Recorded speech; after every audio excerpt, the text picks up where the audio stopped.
Hi guys, welcome back to Infinite Possibilities, the podcast where we explore the lives of amazing people, their choices, challenges and opportunities. And today I have a very, very special guest, Cameron. Just for you. Just for me, yeah. Yeah, so Cameron, do you want to give a quick introduction about what you do here at UQ? My name's Cameron. I'm an educational media producer at the University of Queensland Business School. So my job, I help produce all of the educational video content for the courses at the school. Oh, very exciting. So we're going to start from the very beginning. We're going to go back to Cameron's childhood. So Cameron, what kind of child were you like growing up? It's definitely, okay. Yeah. So I grew up in Toowoomba, I suppose regional Queensland, and like I think everybody who grows up in that part of the world, when they finish, the first thing they want to do is get out of town. So I moved to Brisbane, and I'm now 7 years into my temporary move to Brisbane. So it's not really a temporary move anymore, but it was a temporary move at the time. And yeah, so I was involved a lot in like music and stuff like that, which kind of took me into my undergrad degree, and somehow stumbled on media production through music, which was interesting. Hasn't been an orthodox pathway, that's for sure. Oh, interesting. Want to go a bit more back. So, in terms of personality as a child in high school, how would people kind of describe you?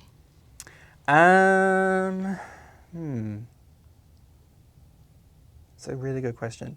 Were you like shy, really loud? For sure. Look, I was not an extroverted person, and I still am not, which is why I'm a producer, not an actor, because does really good voiceovers, right? Yeah, I can do a good voiceover that I've got. But I was quite quiet and reserved, and I think always behind the scenes, and liked that a little bit, and that's, I guess, what's carried through as well, because I don't like public exposure, so to speak. And it was kind of nice. I just stayed in the background sort of thing and got my way through, So I want to dig into that. So what about public exposure? Is it like there's a lot of people looking at you and that's like a little bit like nerve-wracking? No, I mean, like I kind of like sitting in the background and knowing that what I'm doing is it's the clockwork that keeps things going, if you know what I mean.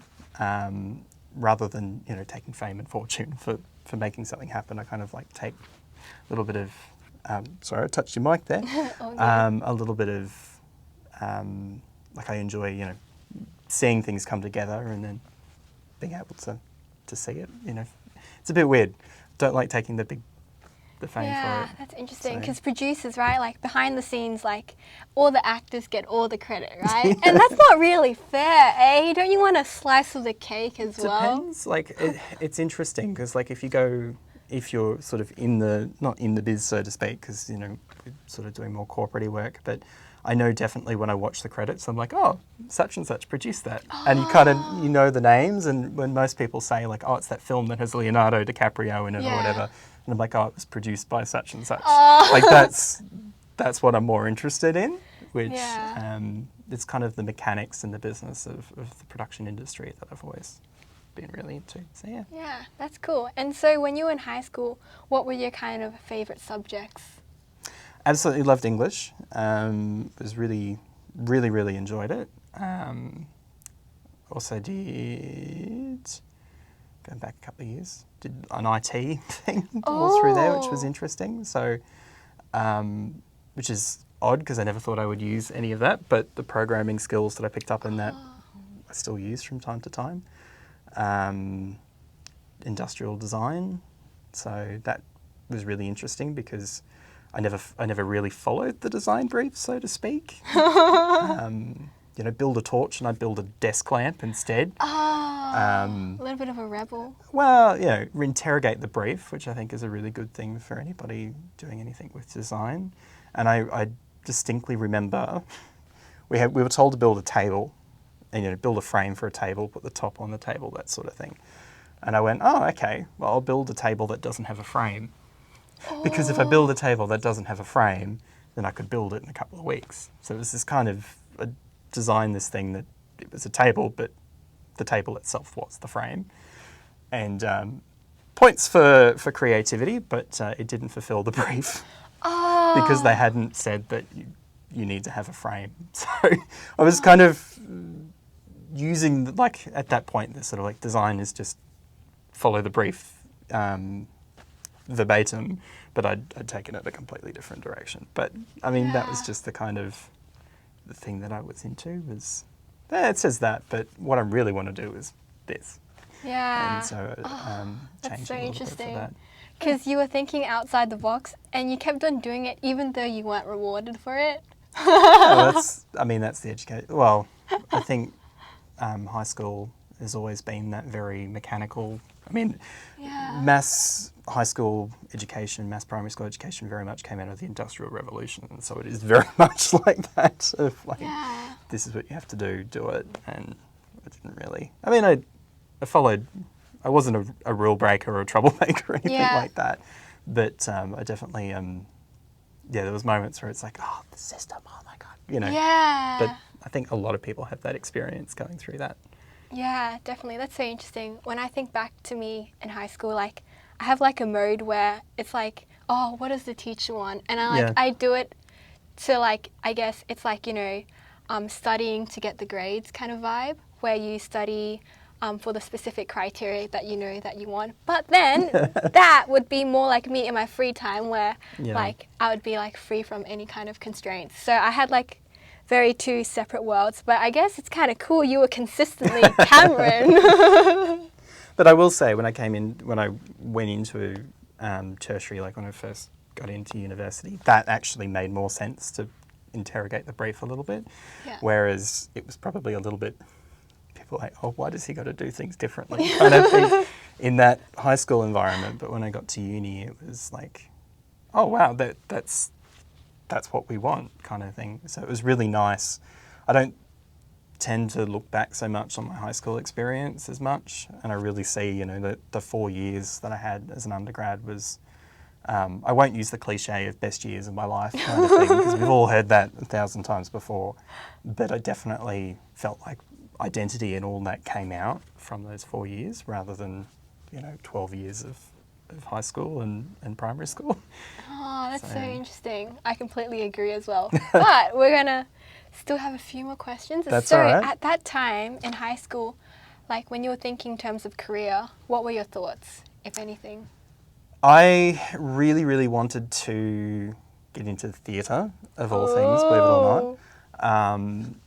So I was doing like stage management stuff and sound mixing for concerts and stuff like that. And that's what I really wanted to do. And I wanted to do that since like year 9. That had been on, you know, as a kid I was doing stuff with VST plugins in really crappy audio software. Like I was mucking around with that sort of stuff, but that's where I wanted to go, was to do live production. Given the last 18 months, I'm glad I didn't end up in that career path. So that's what I wanted to do, and I remember looking through the QTAC guide when I was, I think in year 9, and highlighted the courses I wanted to do, and I kind of stuck to those the whole way through. So when I got my offer, it was like, oh, good, you know. So that's what I really wanted to do is live music and theatre production. But I ended up doing a slightly different path of trying to have that, but also leaving it flexible enough that I would also have opportunities elsewhere. But that's absolutely what I wanted to do, was live sound for music and theatre. Oh, that's so cool. And were your parents supportive at the time, or they're like, oh, stable careers? A bit of both. I mean, I think whenever you've got a child that wants to get into the creative industries, it's always a bit like, do you want to have a portfolio career the rest of your life, or do you want a permanent job, kind of thing? And they ended up convincing me to get into advertising, which was an interesting experience. I spent about 12 months at a design studio, which absolutely loved it. Like, it was fantastic. Like, the projects we were working on were really, really nice. But at the same time, it's commercial work. And so you're not creating, this is going to sound so pretentious, but you're not creating work that is your work, it's what the client has asked for. And so whilst you have an element of creative input into that discussion, at the end of the day, it's commercial work. So you're held for the client. And that meant that, every so often you'd put something out and you go, yeah, I wasn't 100% happy with that, but that's what they wanted. So, so I when I went to answer your question, which is ultimately what you're asking, when I started studying at university, I went more towards that advertising direction because was a stable, or considered a bit more stable than working in the theatrical or live music environment. Yeah, interesting. Yeah, because it almost sounds like school again, right? Not being able to, having those constraints and not being able to produce what you really want, but, being limited by commercial use and stuff. Yeah, a bit. There's certainly studios out there that have cracked that balance where, like Pentagram in New York or even in Australia, there's quite a few agencies and networks and studios that they're known for that type of work and people trust them. But particularly when you're working with smaller clients, it is, you've still got a very controlled brief to work from. Yeah, cool. And so you came to Brisbane for university, right? Yes, I did the classic, moved to Brisbane to study. Yeah, so why did you want to leave Toowoomba? Like, I haven't really been to Toowoomba. So, is it 'cause it's small? Small town. So even though it is the second largest inland city in Australia, it still felt a little bit too small for me. And I know Brisbane, for what it's worth, sometimes I feel like it's a little bit too small as well. Yeah. Because it is a big country town, but that was really it. It's like, I'm just going to get out. I've got to move kind of thing. The rebellious 17-year-old thinking the most rebellious thing they can do is move literally an hour and 45 minutes away from home. So I moved to Brisbane for that and thought that it was going to be such a, I thought, Brisbane's going to be so cosmopolitan and that, which compared to where I grew up, it was. But there are still moments where I go, like I'm definitely a city person, which again, last 18 months, probably not the most ideal thing. But it's the hustle and the bustle of the city. I get a lot of energy out of that. We're a small, quiet town, not so much. Yeah, interesting. So when you first landed in Brisbane, what did you think? Hallelujah, I've made it. Or were you like, oh, it just looks a little bit more city-ish than Toowoomba? My first week in Brisbane, so I'd never taken public transport before. Whoa. Yeah. So I remember getting on the 66, going in the wrong direction and getting confused as to why it wasn't going where I wanted it to go. I was, just one of those fish out of water classic things, and moving out of home. Everyone always gets that when they first move out of home. So it was the first couple of weeks, it was like, oh, wow, I've actually, I'm in a city now. But after about 6 months, I'd say I'd probably gotten into the swing of things. And it was Oh, you're quick. Oh, okay. 6 months? Yeah. Yeah. So people like depressed for a bit. Did you go through that? No, I was quite lucky because the cohort that I was in at uni was very, very tight-knit. And so we all knew each other and, some of the best memories I have of those first couple of years was just hanging around on campus. Yeah. So That's cool. So wait, so your degree, was it like a dual major, creative industries and business? So I did a dual degree, Bachelor of Business Advertising, Bachelor of Creative Industries, which is, a whole part of that, make sure I've got a backup just in case. Yeah. But even though I kind of look back sometimes and I go, oh, I wish I hadn't done a business degree and I wish I did a fine arts degree like, people I know who've ended up in industry, there's definitely the business element of it I'd be lost without because I have an understanding of copyright and an understanding of licensing, how to use a spreadsheet, which I never realised just how often I do spreadsheeting stuff in a producer role. Like it's, you'd think it'd be creative, but there's a lot of mechanical aspects to it. So I ended up doing both the dual.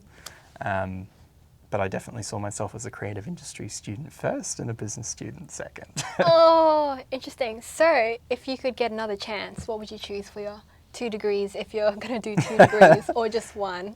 I probably would have loved to do a single degree because I felt like the dual was very broad. I didn't get enough time to, so like when they say when you do a PhD, it's 2 inches wide and a foot deep. Like you go, don't cover a lot of information, but you go really, really deep. And I'm one of those sorts of people who already goes way too broad. Like my master's thesis was covered a lot of ground, but didn't go really, really deep, right? And I think what I found with my undergrad was that I learnt a lot of stuff, like very, very a functioning knowledge of Nollywood and a functioning like Nigerian film production and a whole bunch of other things, but then also how to do data analysis. Like it was really, really broad, which is good for an undergrad degree, but I just wanted some meat just to go deeper. So I think I would have loved to have done, go back and do like a Bachelor of Design or something like that. I think that would have worked really well for me. The BCI was great. I loved it. But yeah, really, really broad. Yeah. So for the BCI, is it like, what, did you have a major or was it just like? There's a major, so I did an entertainment industries major, which is probably one of the more broad majors within that degree, which was all about how to be a producer. Oh. So, you know, I got the opportunity to work on an album in India, which was really nice. We got to go through that whole process, working with artists over there and power shedding and a whole bunch of other things. But yeah, it's a very broad one. So we'd cover everything from cruise ships through to music production, through to casinos, to all sorts of things. Theme parks. We went to the Emirates and visited the world's largest indoor theme park. Wow, it sounds like a lot of fun. It was fun. It was serious work, but yeah, it was very, very broad, that particular major. So I did film stuff, I did music stuff, I did theme park stuff, I did all sorts of stuff. Oh, okay, because I don't really have much of a, because I've come from a business background, and like creative industries sounds so foreign. So like what kind of stuff, like if you could give like a, I don't know, 2-minute intro to what you were doing, were you like, you know, headphones in, mixing the stuff as the stereotype, or what kind of, because I don't know, yeah. We were, being in the entertainment industries rather than in like film, we did a lot more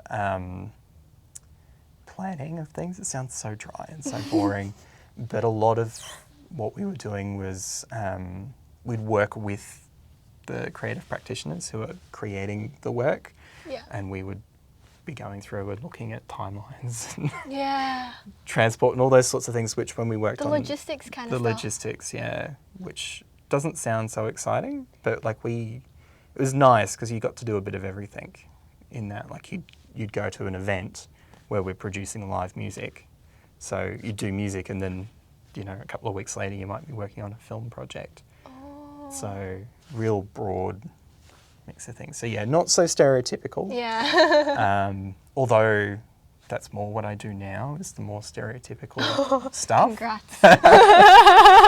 So it's nice to pivot away from that a little bit, but yeah, it's less when, like you wouldn't, when people, you know, they go, oh, that's the creative stereotype of the person who goes out and makes a documentary film. Yeah. For me, it was less that, though sometimes I crave and go, oh, I wish I did a BFA or something where I did have that experience of creating a student film, but didn't do that so much. Yeah, but that's kind of interesting. Sounds very hands-on, but maybe it's because it was QT, right? Actually going to the concerts and stuff like that. I mean, I've had this conversation with people who are looking at universities and that, not to, you know, say one is better or the other. I absolutely love that experience, but I also felt like I didn't have the theory behind it as well. Wow, that's the first time I've heard someone say, we need theory. So, like I've got friends who did other degree programs at other institutions and they've had a very different experience. Like, and you can kind of spot, it's funny, when I was doing my master's, I could spot where people came from, like what unis they went from. So we had a lecturer who came from QUT, and the way that her like philosophy of teaching, I was like, yeah, I know you're a QUT. Oh. Like, you've just come from there. And vice versa, like people had come from Swinburne or UniMelb or Deakin, and you could kind of tell where they came from because of the way that they taught. So, I mean, it's pick and mix, you know. I don't think one is better than the other. But yeah, it was worked on a lot of projects, which was great. Yeah, that's cool. And so when you're doing your degree, were you like, yes, this is exactly what I signed up for, and I want to keep doing this in the future, or was there kind of a difference between expectations and reality? For creative industries, it felt like what I was getting into. Like it was really nice. My business degree, I felt like when I got into a design studio and was doing brand work, it did feel like, hang on a second, have I just been missold something? Like this is what I was taught and this is what I actually ended up doing. But that's that industry, like every studio is different, every agency network is different. And it also probably didn't help that I kind of fell out of love with the industry pretty quickly.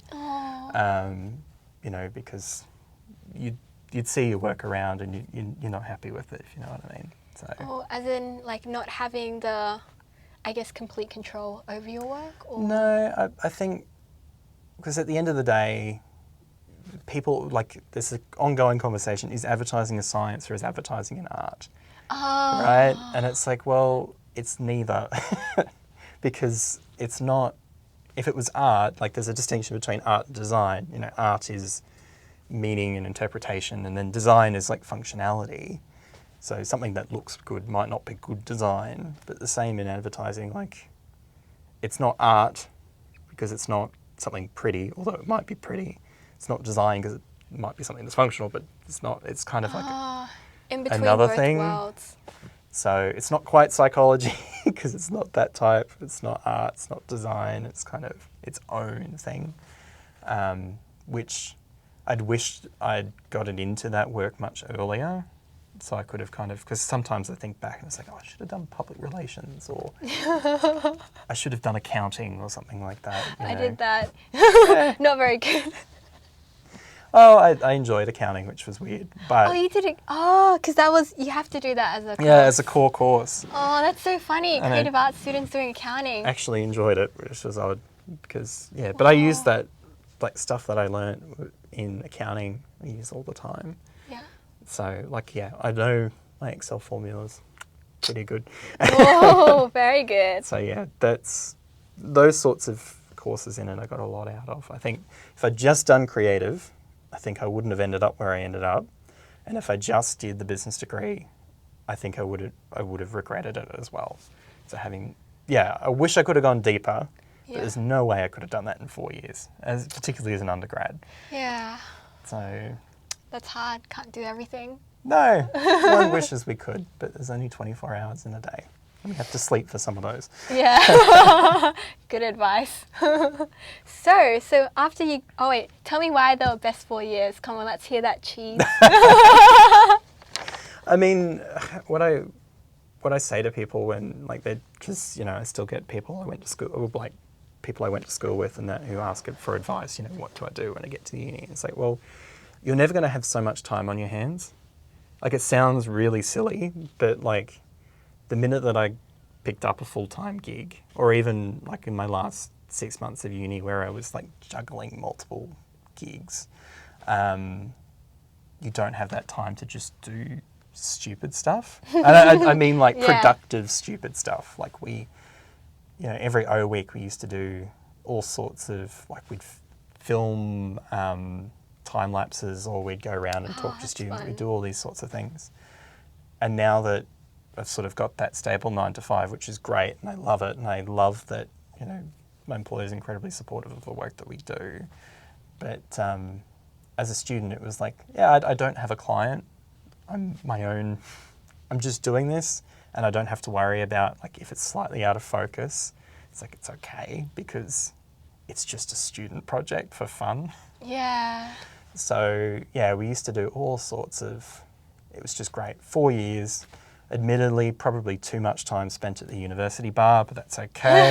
That's the undergrad experience. Not that I'm condoning it, But recommending it. But yeah, like because we had that time, we just did all sorts of things, which was great. Like, yeah, and not having to worry about, like, even when I was freelancing in my last 6 months of my undergrad, I kind of had to think about it and go, well, where's my next project? Where's this? Yeah. Whereas as a student, it's like, a worst case scenario, if it is for a course and I fail the course, it's hex, it's all right. I'll just come back next semester and do it again. It's a really supportive environment, whereas I think even when I was at that design studio, it was really, really good. It was a great team, and I do miss it sometimes because, that studio environment is really hard to build sometimes. But even in that space, the opportunity to experiment a little bit and make mistakes isn't as possible. Yeah. I guess there's like a stronger focus on output. And Yeah, I mean, we built all sorts of, because like... Do you want to name a few examples? Well... Not to put you on the spot, but... I did build an app that checked train timetables against the Twitter feed, did all sorts of, like, just built things. I built a website that curated Pingu GIFs at one point. Built that in a hotel room in Brussels. That was silly. Anyway, instead of going out to see Brussels, I decided to build a web app that curates Pingu GIFs. Which hasn't, it was... Yeah, but it's just all for fun. Yeah. And It's you like, learn. yeah, why not? And if it goes out and it fails, so be it. It was, half a day in a hotel room in Brussels rather than... So you learn a lot of programming? No, I've always had a little bit there to sort of play with. Yeah. It's not what I do, and I think that's one of the things of, like, if you're a creative, I kind of think that it's great that you've got the ability to create, but you also need the tools. And if you're working with digital stuff, having an understanding of how computers work is really, really useful. Same with, like, if you're doing video production, you need to know the creative element, but to do the creative element, you need to know the mechanical aspect of it. So if you know how your camera works and you know how everything sort of pulls together, then you can be wild and do stuff with it because you know the rules to break the rules. Yeah. And I knew a little bit. I wouldn't say that, I'm glad none of that stuff is still online, by the way, because it's a massive security risk. But at the time, it's like I knew a little bit, so I could hack something together to get a laugh out of someone. And then that's it, like it didn't break any rules, didn't do anything illegal, but could just build things and had the fundamental understanding to be able to pull it together and be a little bit crazy and wild with it. Yeah, that's cool. Also wondering, are there any like typical stereotypes of BCI students? Oh, well and truly. And are they true? Anybody who's got a Stalker Space account, yep. Because I was based at Kelvin Grove, and we kind of owned that campus at the time because education was there, but they didn't have their new building.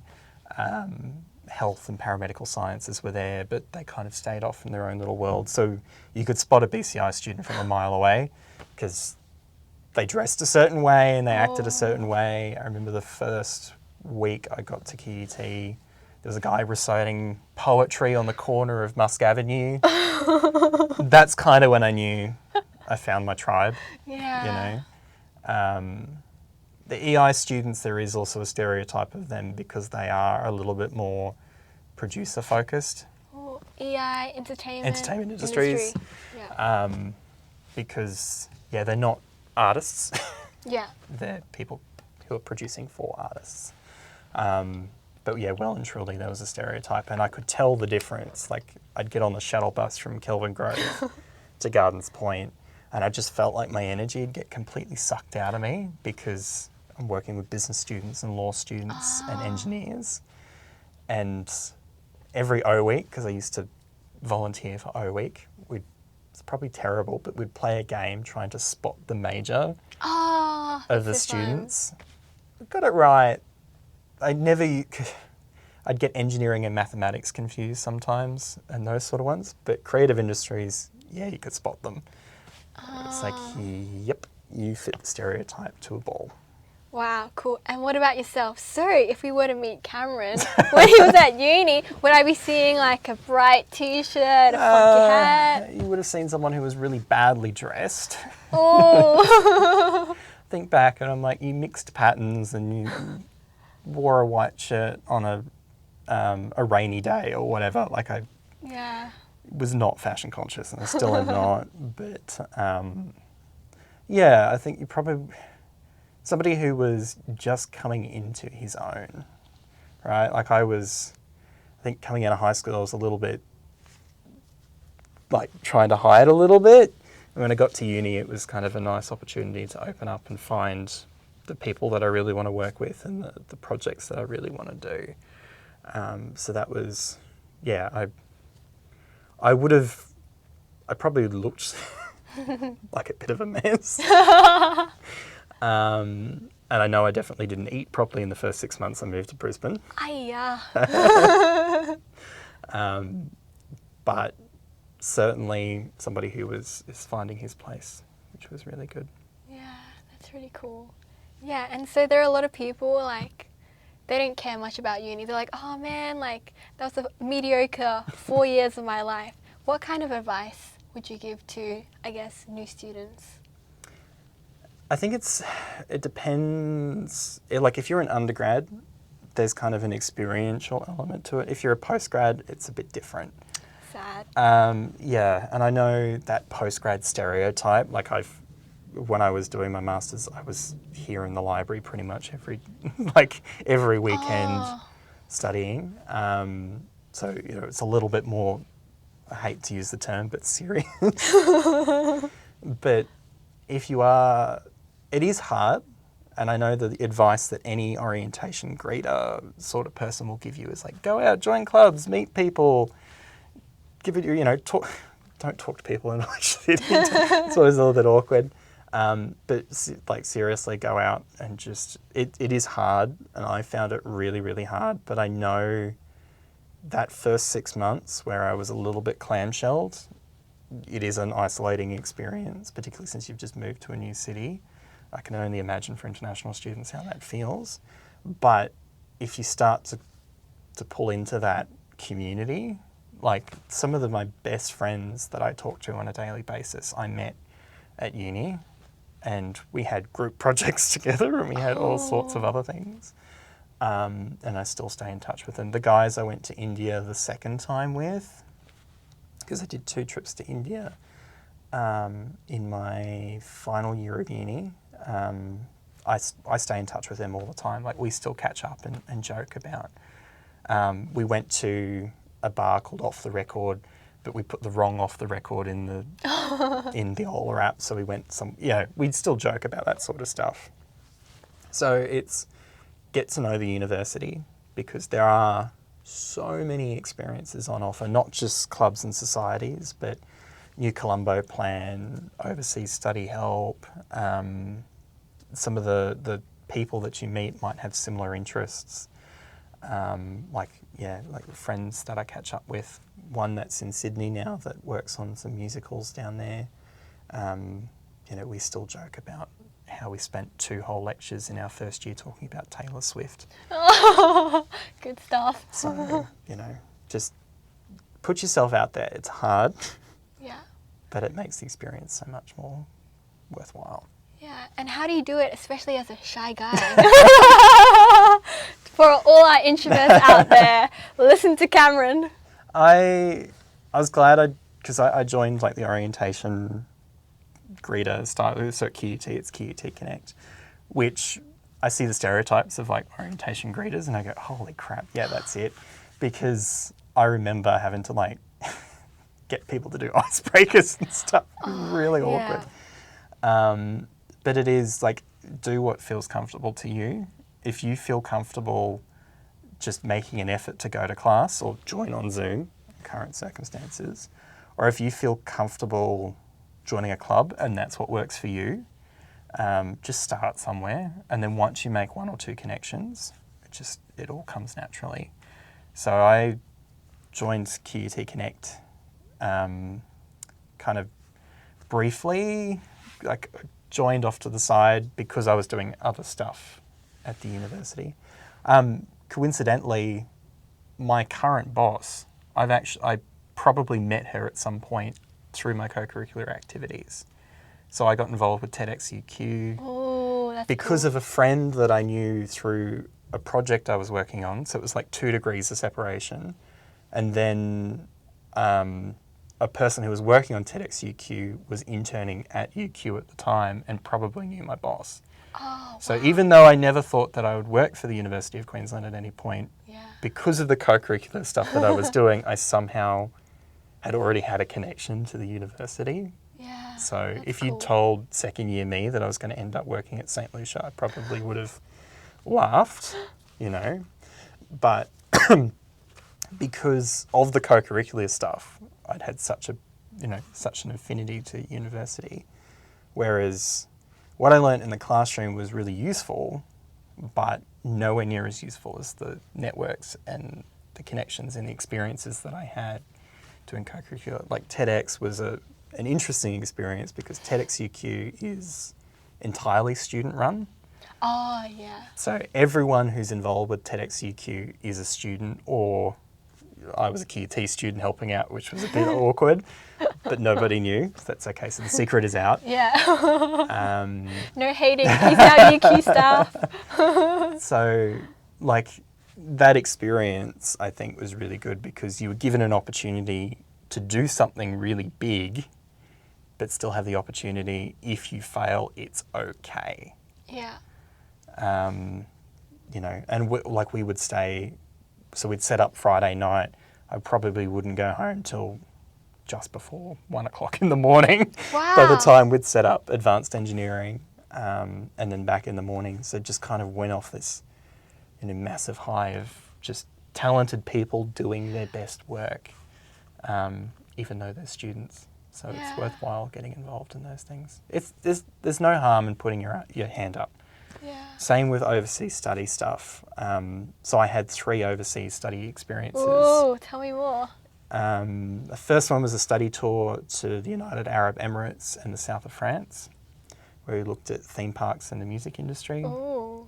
So the Emirates and theme parks is an interesting space in itself, and travelling during Ramadan. Fun. Second was a trip to India, doing the classic touristy Golden Triangle, Delhi, Jaipur and Mumbai, so yeah, Maharashtra, Rajasthan and Delhi, and meeting companies, so Australian companies and Indian companies there. And then the third trip was down south, working on an album at the KM Music Conservatory.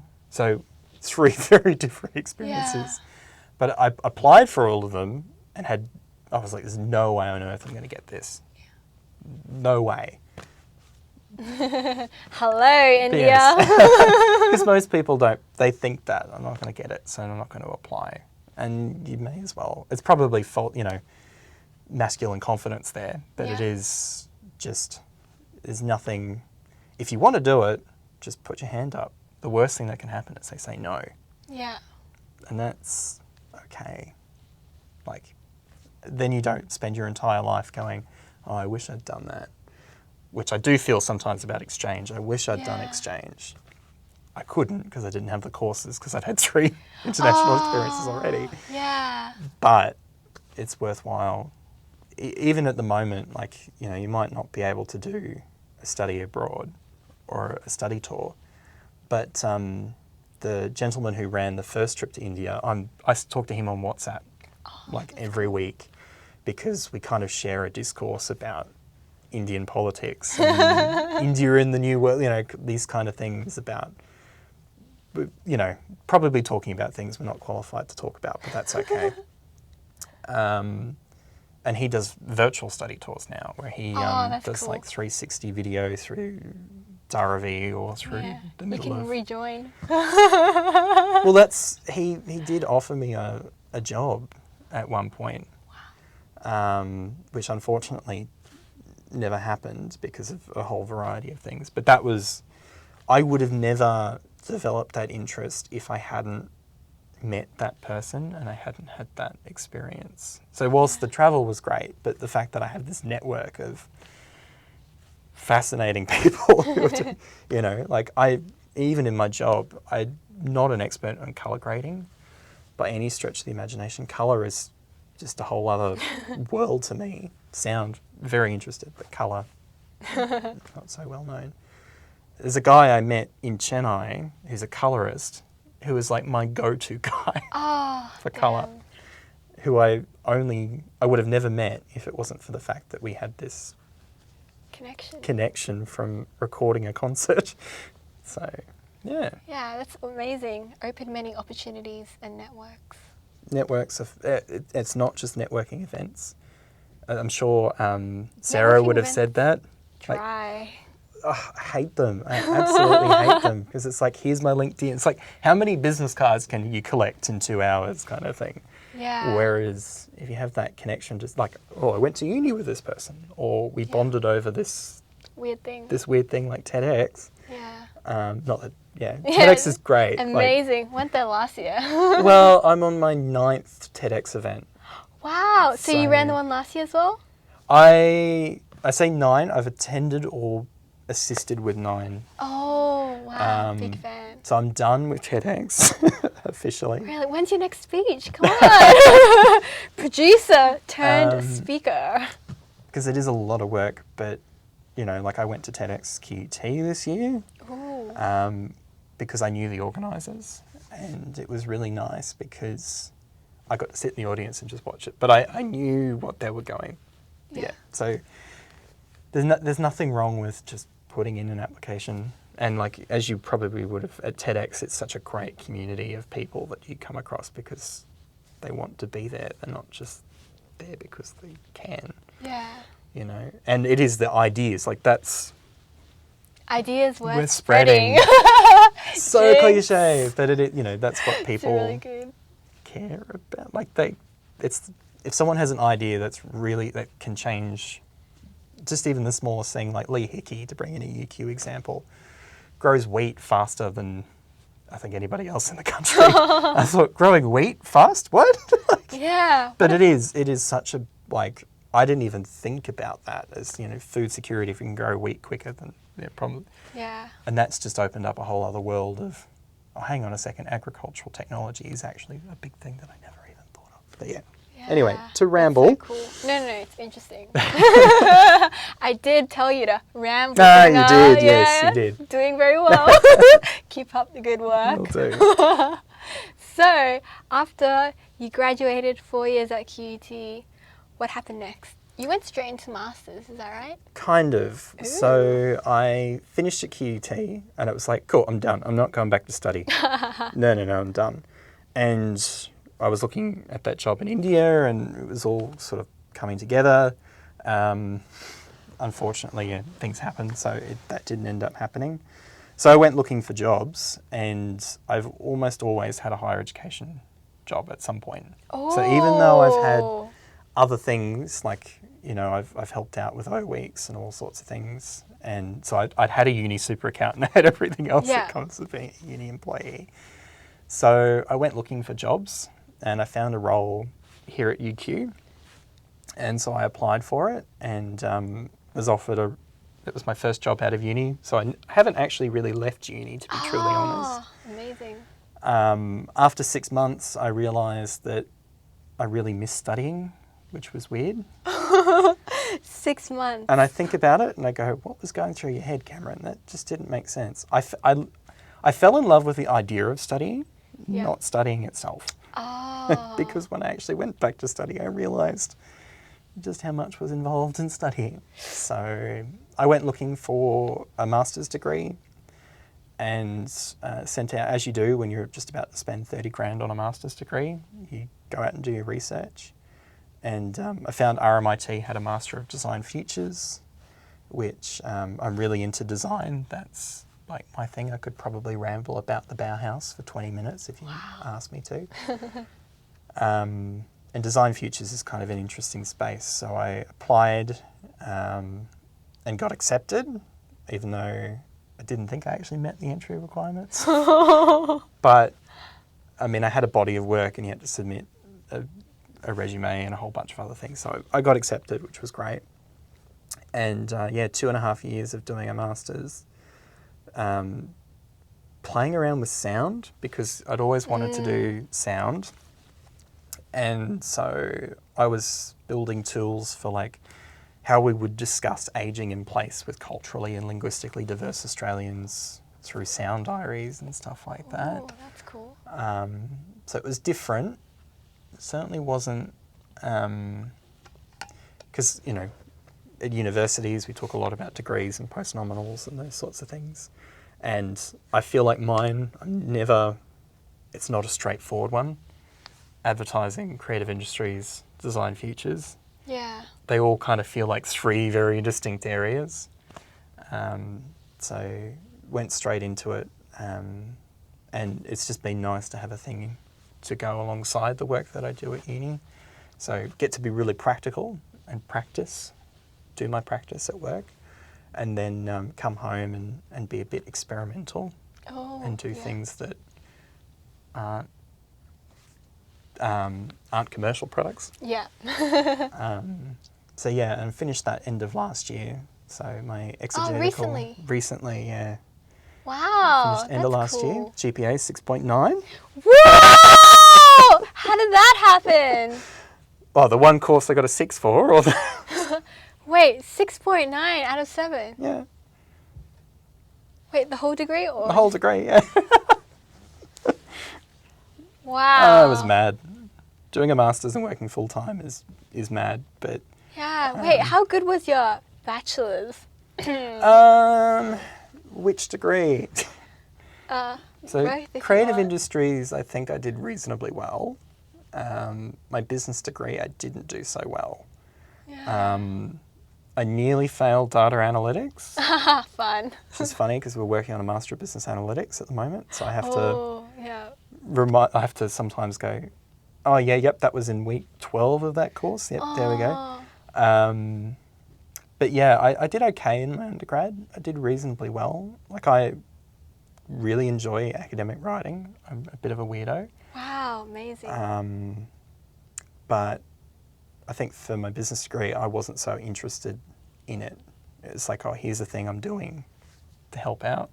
Like I did really well in accounting. Wow, second career. But I think I fell out of love with advertising pretty quickly. Yeah. And so that's why I didn't do so well in business. But Design Futures, because I had such an interest in it and almost a borderline obsession with soundscape studies and acoustic ecology, that because I was writing about something that I truly cared about, and that was one of the really nice things with that master's program is that they let you make it your own. Here's the framework, but it's all about your practice and your project. So I ended up spending a lot more time on it than had professional cards produced for a project I worked on. Oh, wow. They're like flashcards as part of the workshop, and yeah, I spent way too much time on those projects, but it always made me happy to get a good grade back and good feedback. Yeah. Wow, 6.9. This is study god here. Wow, but that's so nice that's your, like, you know, you did your bachelor. No one knows what happened in that business degree. And then you have that master's, like, hello, 6.9, being like this. I was so distraught when I got that 1.6 and it was no longer a perfect 4 because I used the 4-point GPA, but it was like, oh, damn it, so close to a perfect grade. But yeah, it was, I loved doing that master's, and it was such a small cohort. It's only like 5 or 6 of us who graduated this semester. That's crazy. So there was this kind of, like with the BCI, there was this great community of people. I felt really junior because I'm a 24-year-old, and all these people doing this master's were, you know, mid-30s, early 40s. Oh, wow.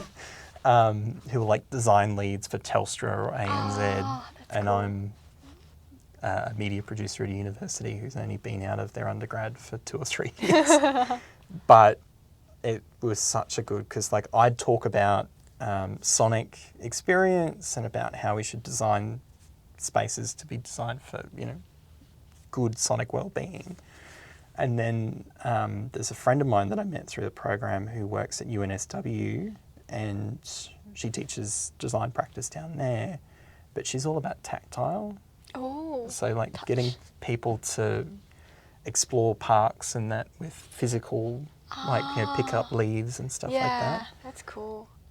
I don't know enough about tactility, but we got along so well because she's talking about touch and I'm talking about the sonic. And, you know, I will go on a diatribe about how we're obsessed with the ocular and how the world, Yeah. you know, doesn't believe it unless it's written down and, Yeah. you know, all these things. But she'll say exactly the same thing when it comes to touch. Ah, So that's we so cool. got along, and I love those little pockets that come up. Even there was one person who designs office spaces, right? And obviously that's been a big thing in the last 18 months, is that you have this professionally, architecturally beautiful office that nobody's in. So she pivoted to designing online workspaces. Oh. And so here I am ranting and raving about the sonic, and then she's trying to create that. So it's a Yeah. community of, I hate the term, but community of practice Yeah. that you get from that. Same with the undergrad. So yeah, it's really good. And an opportunity to go a little bit deeper. Not that I actually did. Disappointed once again. Well, that exegetical piece, it goes like there's video conferencing all the way through to lecture theatre design from the 1800s. It's just, Whoa. it's my Yeah. brain on a page. Yeah. So, yeah. Wow. And so, I had a question, but getting a bit of a... Oh yeah, design futures. Yes. Give me your 2-minute intro to exactly what that is. Okay, so design futures as a term probably comes from Tony Fry at the QCA. But so Tony Fry's book, Design Futuring, very much goes into like designer sustainability. So like designers have always designed for the present. So they've, you know, we create a table or we create a chair that's good for people. But we don't think about what the future implications are of our designs, right? So like the classic example I use is that in the 1950s we built houses with a garage, right? Yeah. Most households now have more than one car. Oh. So yeah. it was designed for then, but it wasn't designed for the future. The MDF, the RMIT degree, MDF. the Master of Design Futures. Wow. Those too many acronyms. I know, right? We love them. Is probably a little bit more. It is a future-focused design program, but doesn't lean as heavily on Tony Fry and that sort of work. So I call myself a speculative designer. So there's all sorts of different schools of thought, like human-centered design and Yeah. environmental-centered design and co-design, participatory design, all these, which are new ways of doing design. I don't like the term, like co-design and participatory design, because, or human-centered design, because I think that's what designers should have already been doing. If Yeah. you're not involving the users who are using your product, Yeah. it's a bad design. Yeah. So, but I'm a speculative designer, so I create works about a probable and preferable future.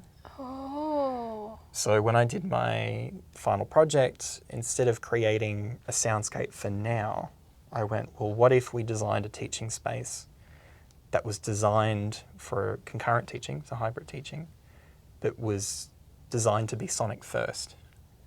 So if this was 2030 and we were still teaching remotely with some people in the room and some people online, how might that space be designed specifically for that?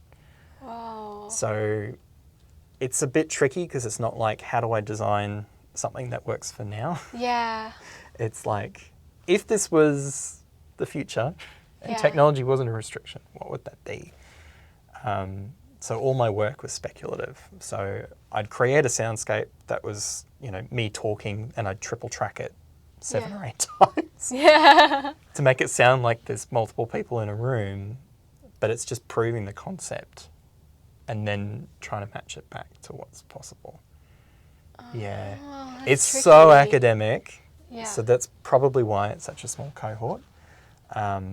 This is not a 2-minute answer. Yeah, no, but it's interesting because it's like the opening your mind, same as that quick wheat roll. But it is. It's like, Yeah. it's not saying that design futures is better than normal design, Yeah. but they're very different ways of looking at it. So that's why a lot of people who are in middle management or senior management kind of look at the NDF as a designer's MBA, because it's not how do I do my practice better, it's how do I inspire others and how do I set up the frameworks and the systems that enable design to be practiced better. Yeah. It's really academic. Yeah.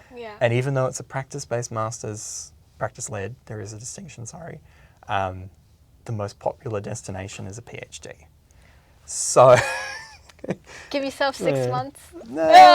Well, that's the I thing. want to study. It's a running joke, because every time I say I'll stop studying, I go back and do it. Yeah. So, Yeah. but yeah, it was a fascinating space to play in. I didn't know much about it. Like, I honestly came into the degree just thinking it has design in the title and it has futures in the title. And I like both. Yeah. I didn't realise so much until I got into it, which was Yeah. like, it kind of clicked in me when I was doing future design practice, where I was designing that toolkit to talk about ageing in place for culturally and linguistically diverse people. And it kind of clicked and I went, oh boy, actually, yeah, that it's not just me going out and designing a better room in a nursing home. This is actually me trying to make a difference and using my weird obsession with sound to make that experience better for people. Yeah. So- So how does one do that? Like, are we having weird shaped rooms or different materials for walls? So, believe it or not, there is actual architectural guidelines for aged care facilities. Oh. This is so obscure and weird, isn't it? But all healthcare facilities are actually really terrible places for sound. Like, if you go into an emergency room in a hospital, there's alarms going off and people talking. Consult rooms aren't soundproof, so you can hear everything that's going on. Like, an emergency room, if you are someone who has terrible anxiety, is actually a really bad place to be. And we actually make people sick sometimes because of that. And so there's been all sorts of studies about designing emergency rooms and designing hospital spaces to make them better places for people, both sonically and in other regards. Yeah, but how? Is it the material or is it the shape or? Sometimes it's about the introduced sound. So sometimes, like, every room, every space has a natural ambience, right? Which we can't get rid of, right? Good luck trying to get rid of sound. Yeah. Doesn't happen. But it's what we bring in. So, like, alarms and tones, and people who are more stressed will talk at a higher, they'll talk louder and they'll probably talk quicker, and then that has a secondhand effect on people. What I did for that project was, because it was about aging in place, was getting people to think about the sounds that they like now and how they might bring that into as they get older. Because as we get older, so Leah Heiss, who taught that course, she's really, really good. She designed a brooch that counted the number of words someone would say every day. And if you're young, you're more active, right? So you're talking to all these people because you can, you walk quicker and catch up for coffee and all that sort of stuff. But as you get older, your community, your groups get smaller and smaller. So there's people who don't talk that often every day. So they actually get really depressed because they're not talking to people.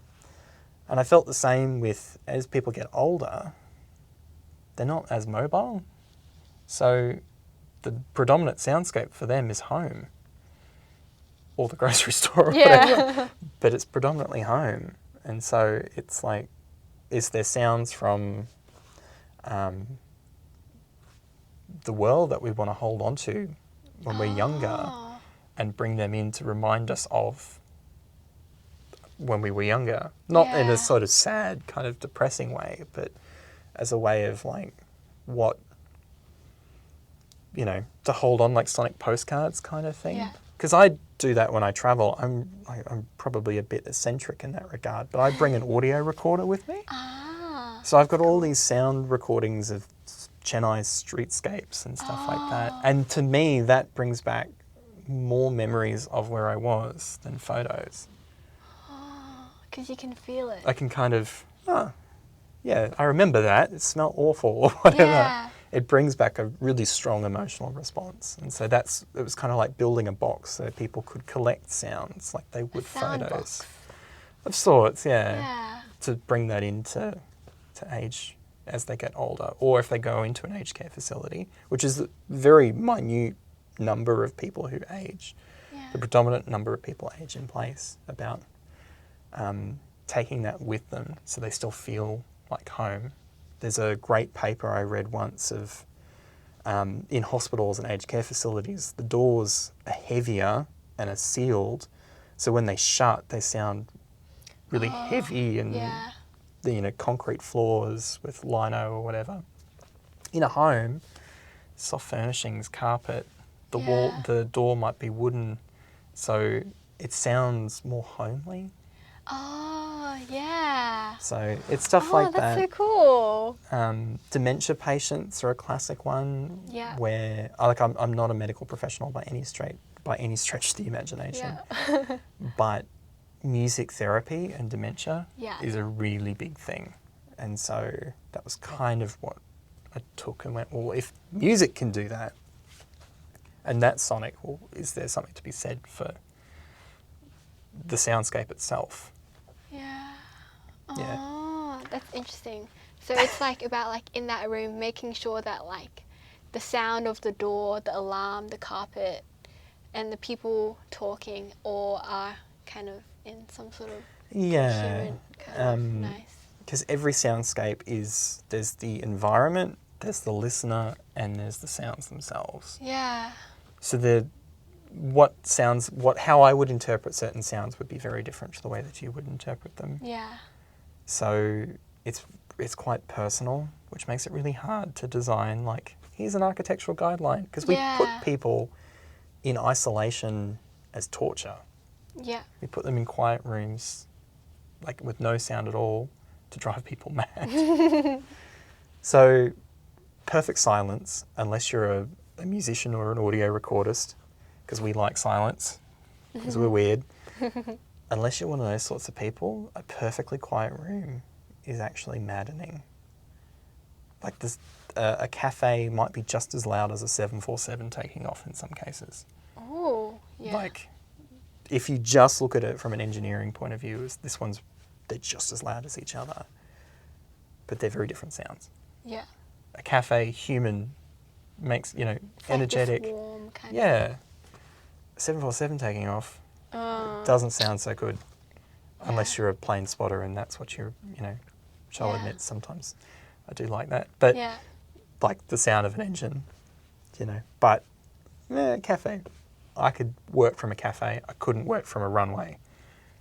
So it's about the human element, which is tricky. Yeah, and especially for so you were saying about the emergency room, how would you design that soundscape? Because it's going to be used by different people on different days. Someone with anxiety, someone with who can't hear. Yeah. So I don't know so much, but there's a great book called, which you can get from the UQ library. Oh, not a UQ student. Designing Sound for Health and Wellbeing, which is really, really good. Which was, I think, at St. Vincent's Hospital in Melbourne. They did some really, really nice stuff about changing alert tones to white noise. Or I don't know how many waiting rooms I've sat in where there's just this crummy little CD player playing in the corner of the room, it doesn't inspire confidence, does it? Yeah. So that's a really good book that goes through it. I wouldn't even know where to start. Yeah. Yeah. So it's tricky, and I do find myself, like, I walk into a space and I don't pay attention to what it looks like, I just pay attention to how it sounds. Oh, you're one of those guys. Closed eyes in the little corner. Pretty much, yeah. But that's cool. What are your favourite sounds? I love cities, no surprise, Oh. because you set up a microphone anywhere in the city, apart from if you set up in Brisbane, you're probably going to hear the Riverside Expressway. But yeah, anything to do with like human activity, people moving around, that to me is kind of really, really nice, because you can hear how people are interacting with the environment, which is really nice. I don't like transit noises. Can't stand train stations and bus stations. Heaps of soundscape compositions out there that involve trains in some way. I don't know why. Yeah. But sounds of people and sounds of their relationship with the city. I do like some of the more nature ones as well, but I do find like cities are fascinating because the sound of Brisbane sounds different to the sound of Melbourne, the sound of Sydney, and the sound of Canberra, or wherever it Wow, might I've never be. thought about that. I'm going to have a real listen. Melbourne's a nice one because of its laneway network, so it kind of has these pockets of different environments. Oh. Whereas what I tend to find with Brisbane is that it's masked, to use the technical term, by the Riverside Expressway. Yeah. Doesn't matter where you go, you can still hear cars. But it's slowly changing. And I know during lockdown, it felt really weird because, yeah, the city did sound very different. Yeah. It didn't feel alive.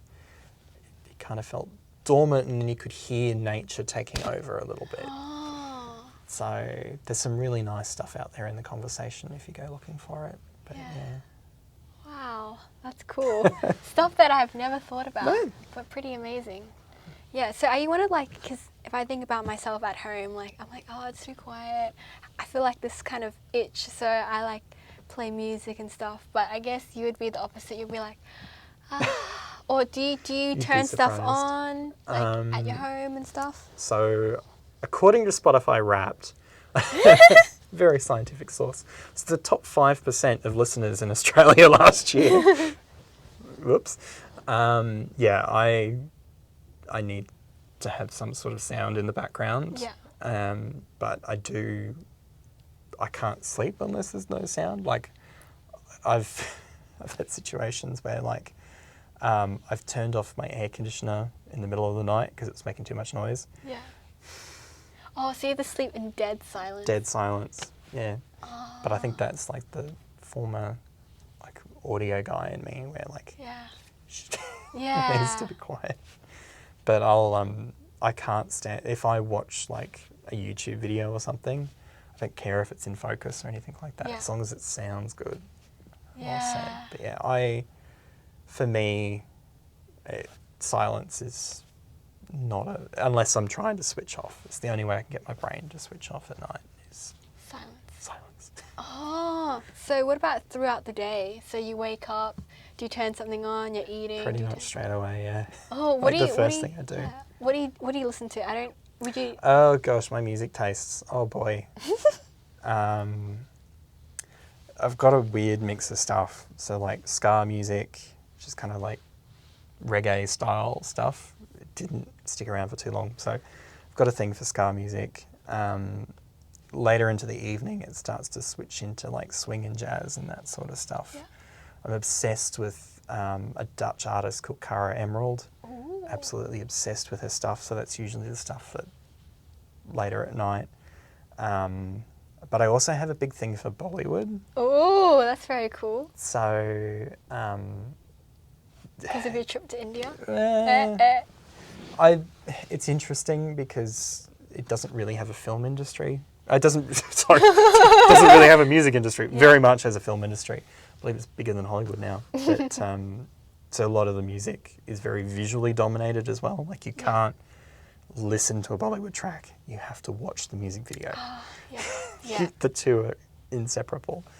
So I have a bit of a thing for that. So particularly AI Raman stuff, which, yeah, so it just depends on what I'm trying to do. Depends on what I'm, but yeah, I've got a weird eclectic mix of music. Probably just because I just pick up a little bit here and there. Yeah, that's cool. And yeah, so it's a weird mix of stuff. But yeah, I'm always, podcasts I never really got into. I'm surprised. Yeah, so. Why is that? Because like you say like visuals, meh, but podcasts, it's all about the audio. Probably because I've listened to so many poorly produced ones over the years. Yeah. I do. Because you still want the visual element, is that why? I don't know. I think narrative stuff I do enjoy. Yeah. But I think we still haven't cracked that sonic storytelling angle yet. So radio dramas have been around time immemorial. But podcasts, I think, are a reimagining of that. We just haven't quite, I don't know. Plus, I also had 3 or 4 different podcast apps for a while there, so it just got a bit annoying. Yeah, that's true. So, but yeah, I, very much, like I've got a record player and obsessed with that sort of stuff, but that just comes from being into music and sound production. Like, Yeah, that's you know. cool. Yeah. Yeah, So- that's your niche. Yeah. The crazy person rambling about, well, I did the research presentation for my final project, and like everyone else is talking about design leadership or this and this. Yeah. And here I am just being like, well, why aren't we listening to these spaces? Like, you know, Yeah. which I think is important, but yeah, people don't. Appreciate it. They don't think feel like- about, well, the sonic is, it's hard. Like, if it's visual, you can take a photo of it. With sound, just by the act of recording it, it's going to sound very different to how you Yeah. experienced it. Yeah. There's monaural and binaural, monophonic, stereophonic, there's all sorts of stuff. But it's not the same as being there, because the microphone you use and the speakers you choose change the sound. Yeah. So being there, cameras have gotten amazing, but microphones still, audio recording has been around for a very long time. We still haven't quite got there yet. And so I don't know what my chain of thought on that one was, but yeah, it is that physical, like you go watch a band Yeah. and you can kind of feel the vibe Yeah. of the room. You listen to a live recording, it's just not the same. Yeah, that's true. So Well, we'll leave that for you to do. Cameron is going to figure this out. we'll work it out one day. Yeah. Wait, so after you did your master's, Mm-hmm. and then did you like, were you still you were working at UQ alongside your master's? Yes, so I always had to explain to people. So, educational media projects. producer at the University of Queensland, Yeah. Master of Design Futures at RMIT. Wait, how are you in Melbourne and in Brisbane? Yeah. I did both at the same time, so I just did one course at a time. The Master of Design Futures is entirely online, so I didn't. Oh, sucks. I was planning on going down to Melbourne to do a sound course Yeah. as my elective, but it never ended up eventuating because of what's happened in the last 18 months. Yeah. But yeah, so I only finished that end of last year. So I'm still working out what the next step is. Yeah. I want to take it a bit further. I think there's been a recurring theme. BCI wasn't deep enough. Yeah. The Master of Design Futures, not deep enough. PhD! PhD, it probably is. But that's 7 years part-time. Yeah. And that also means that I have to stay on one topic for 7 years. which is tricky. So I'm thinking about it. I'm thinking about it seriously. But I do like having practice, like having professional practice. So I like the fact that, you know, I have a 9 to 5. And I really like working at UQ. It's been, you know, as much as I loved my time working in studios and all those sorts of things, there's something about working at a university that I really, really like. Is it the sounds? Probably. Yeah. It's because I think one of the really nice things with education is that there is the learning, and I know myself, having been through that, it's not just the course content. While the course content's important, but we almost teach people to think about the world differently. Because I know, coming straight out of high school, I thought I knew everything. Yeah. I thought, Yeah. yeah, fine, I can talk about politics, I can talk about economics, I can talk about this, this and this. Everything was a paradox of thrift as far as I was concerned. But I think after a couple of years at uni, like you start to kind of click over and you go, yeah, first year, you think you know everything. That this world is really, really complicated and it's impossible to know everything. And that was the really nice thing, is that it taught me how to think. Yeah. And I create something at work and then I come home and I feel good because I've contributed back and I've added to that experience that's made such a big difference to my life. I haven't just created a resource on how to do a trial balance. Yeah. I like what I do and I like my professional practice, and I'm just thinking, if I do a PhD, am I first of all willing to commit another 7 years? Yeah. Versus, you know, am I going to have to give up doing professional practice to do a PhD, and those sorts of conversations? So it's a big decision. I think anybody who decides to do a PhD, that's and obviously a very big decision. So I'm not rushing into it. I'm not going to do it just to have the triple threat of a bachelor's, master's and a doctorate. But I have, for somebody who, when they finished their undergrad, said, that's it, I'm never going to go back to uni, it's probably likely I'm going to go back a second time. Next time I see you, Dr. Morgan. So, but I mean, yeah, I think there's something nice. There is something, like PhDs are very testing projects. Yeah. So massive respect for anybody who can finish one. So it is on my list, but I'm not rushing into it. Being a 24-year-old, I think I've got a couple of years of getting my sleep pattern back to normal after doing that master's. And yeah, just enjoying practicing my craft every day and not having to worry about a project that's due on Sunday that I haven't started. Yeah. Procrastinator. Aren't we all? Yeah. So yeah. And if you're doing a PhD, do you think you're doing it at UQ? I mean, that would be like, wow, I'm working, I'm studying.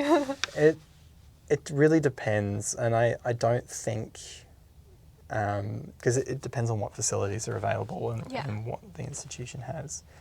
UQ has a really good interaction design department, but I don't think I'm an interaction designer so much. I think I'm more in that sort of design future space. Yeah.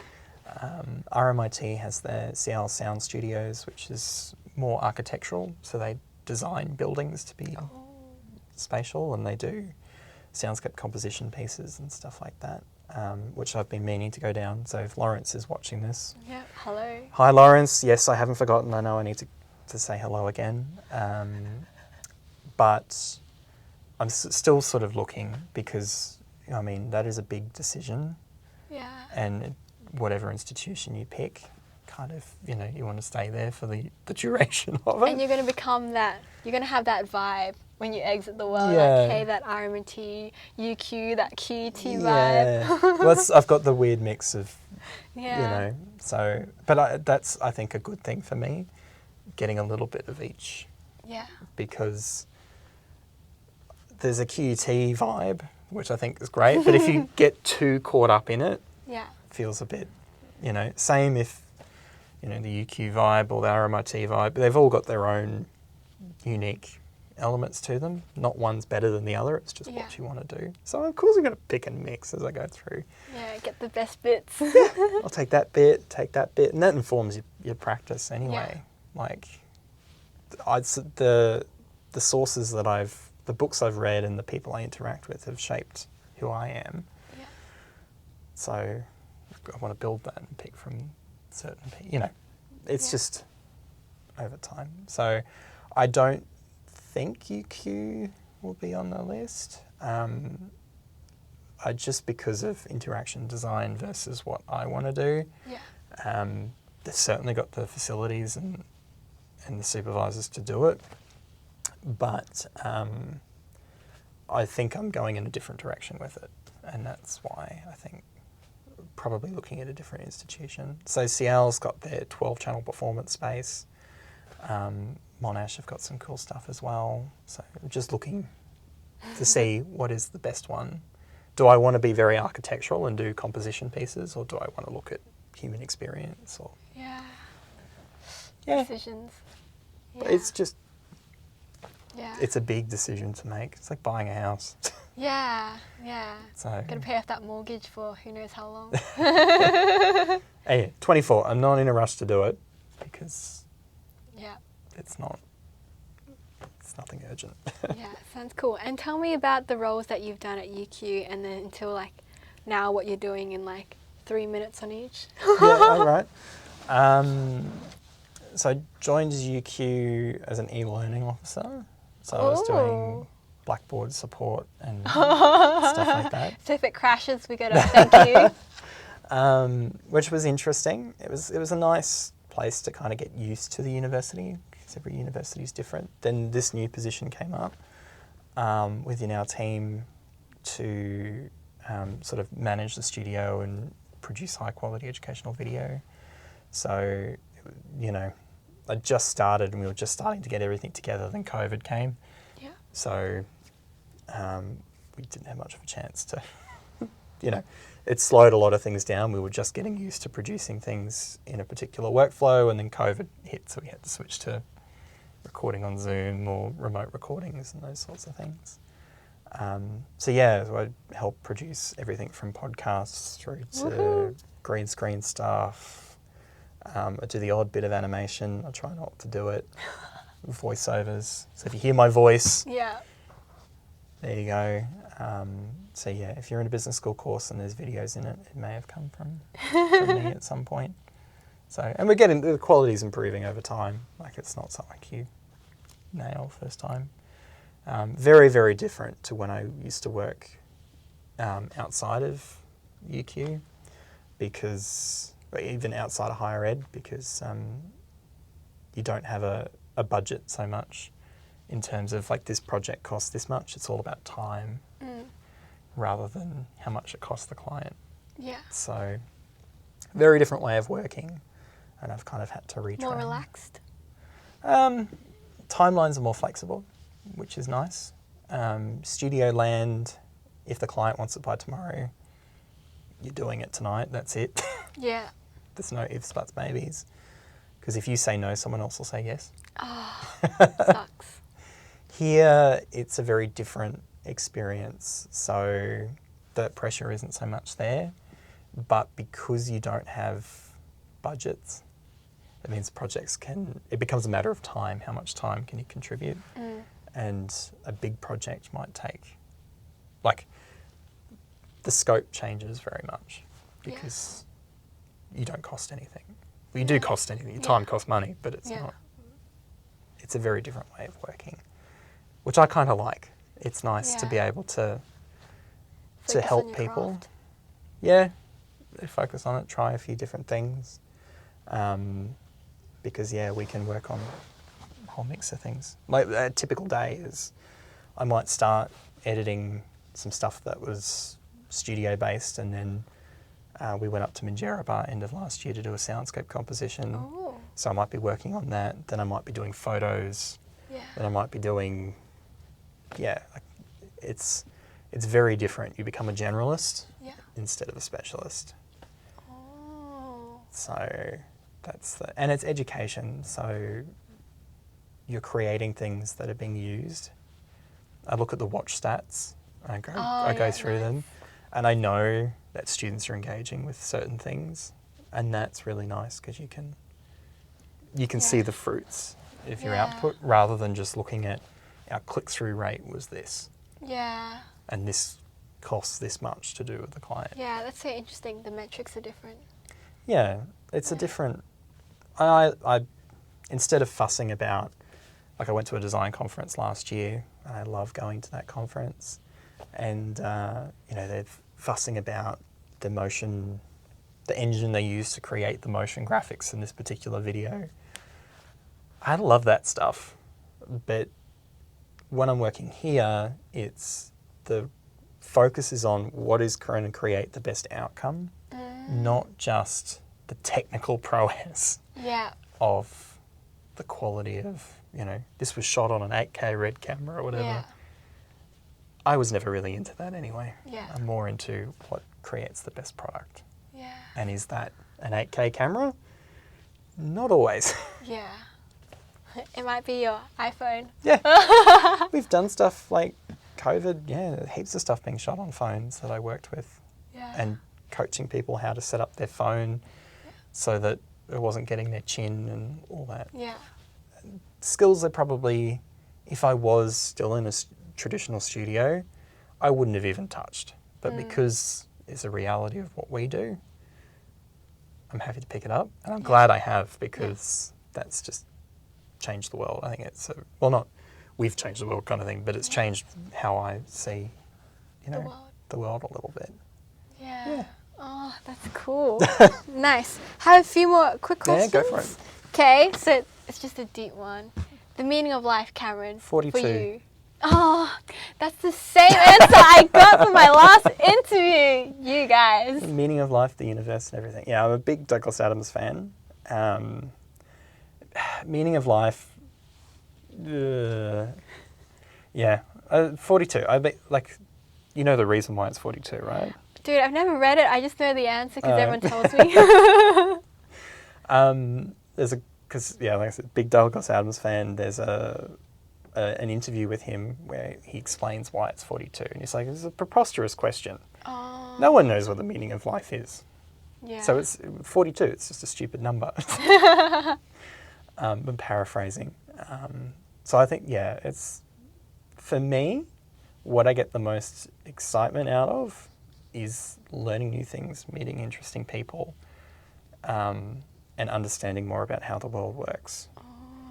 And so that's what makes me really passionate, but I don't know what the meaning of it's going to be different to everybody. Yeah. So I think, 42 meaning of life. Why don't you change the number, make it your own? 36, anyone? I have to use that next time someone asks. Yeah. So, if you won the lottery tomorrow, what would you change about your life? Well, if I win the lottery, then probably the first thing, wouldn't have a temporary move to Brisbane anymore, would it? It'd probably be a permanent one, or looking somewhere else. I don't know. Pre-COVID, I really wanted to get an around the world ticket and just spend a very long time traveling, because even I've been to India twice, but India's kind of like Europe. It wouldn't have been a country if it wasn't for the British, because there's all these different groups, and the same with a lot of countries. So I'd love to just, basically do around the world in 80 days, pretty much. Oh, that would be cool. So that's what I would love to do. Yeah. Just travel and document, bring a recorder with me, and just, not a recorder in that sense, but an audio recorder. See you on YouTube, right? Record and document, and because I love traveling to parts of the world that people don't go to. Yeah. Because the people are so much friendlier and passionate about helping. Oh.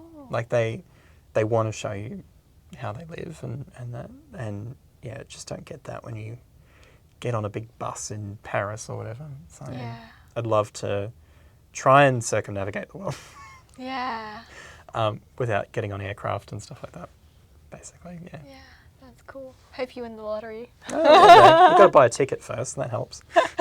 Yeah, that's step one. Might have accidentally got you on lottery tickets, my bad. No, I'm kidding, I don't buy that stuff. So, what is your ideal, perfect day in the life? Like, when you wake up, what do you do? What time do you wake up? What happens before you sleep? I used to be, I'm a morning person, Oh. but I'm not a good morning person. Okay. I'm more productive in the mornings. I'm happier in the mornings. A whole bunch of things. But I stay up way too late because I often get sidetracked doing side projects and stuff like that. So, yeah, I'm a terrible morning person. But I try and have a morning routine. What does that look like?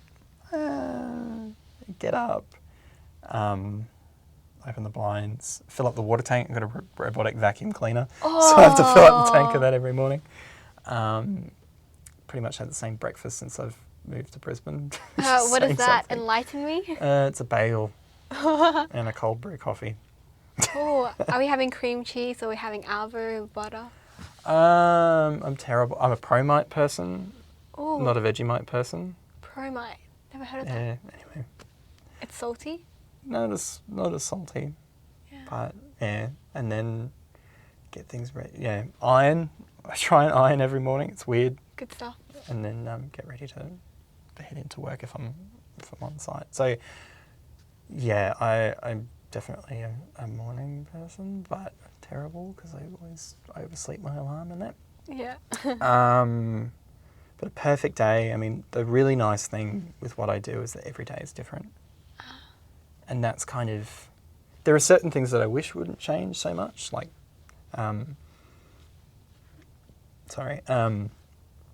the mechanical aspects of like setting up for a shoot and stuff like that. But it is nice sometimes how every project is different, and that has its own unique little. I have to be a producer, which is great. Yeah. Rather than just shooting. Yeah, that's cool.